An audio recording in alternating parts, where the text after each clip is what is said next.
అందరూ హాయ్ చెప్పాలి కదా.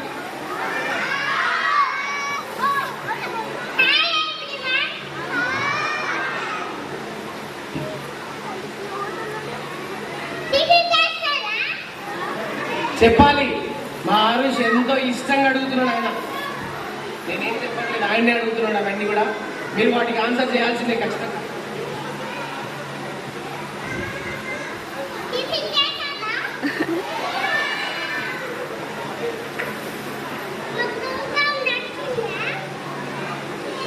వాళ్ళు చెప్పట్లే అంటే నువ్వు సరిగా మాట్లాడతలేవు అన్నట్టు. నీకు చాక్లెట్ కావాలంటే వాళ్ళు మాట్లాడాలి. వాళ్ళు మాట్లాడాలంటే నువ్వు వాళ్ళతో మాట్లాడియాలి. మా ప్రోగ్రామ్ నచ్చిందా అని అడుగు ఒకసారి. చేయి నాన్న, నోట్లో చేయి. వెరీ గుడ్, మంచి హ్యాబిట్. మా ప్రోగ్రామ్ నచ్చిందా?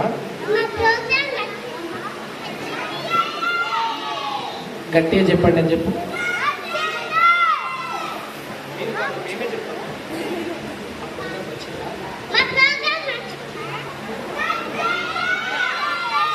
సిగ్గు పడుతుంది సార్, ఏమనుకోకండి. నెక్స్ట్ ప్రోగ్రామ్ మీరు వచ్చేసరికి ఒక జమ్మును చేసేస్తాం తినండి. ఈయన మాకు ఒక మంచి బూస్టింగ్ అన్నట్టు ఇన్స్టిట్యూట్లో. హైఫై ఇస్తాడు, హగ్ ఇస్తాడు, ఫ్లయింగ్ కిస్ ఇస్తాడు. వామ్మో, చాక్లెట్ తింటాడు, మంచిగా చాక్లెట్ తింటాడు. తింటావా చాక్లెట్స్? వద్దు, మాకు నోట్లో చాక్లెట్లు ఉంటాయి కానీ మేము తినం. మాకు ఇష్టం లేదు చాక్లెట్స్ అంటే, మేము ఇష్టపడం కదా. అవును, ఓకే. ప్రోగ్రామ్ బాగా ఎంజాయ్ చేయండి అని చెప్పు. ఏంటి, నాకు ఈ భాష అర్థం కాదండి. దయచేసి ఎవరైనా ట్రాన్స్లేటర్ ఉంటే ఒకసారి స్టేజ్ దగ్గరికి వస్తారా? మా వాడిని కొత్త భాష కనుక్కున్నాడు.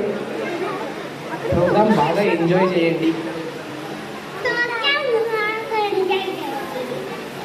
ఎంజాయ్ చేస్తారా లేదా ఒకసారి హ్యాండ్ రైజ్ చేయమని, చేతులు లిఫ్ట్ రైజ్ చేయమని చెప్పు.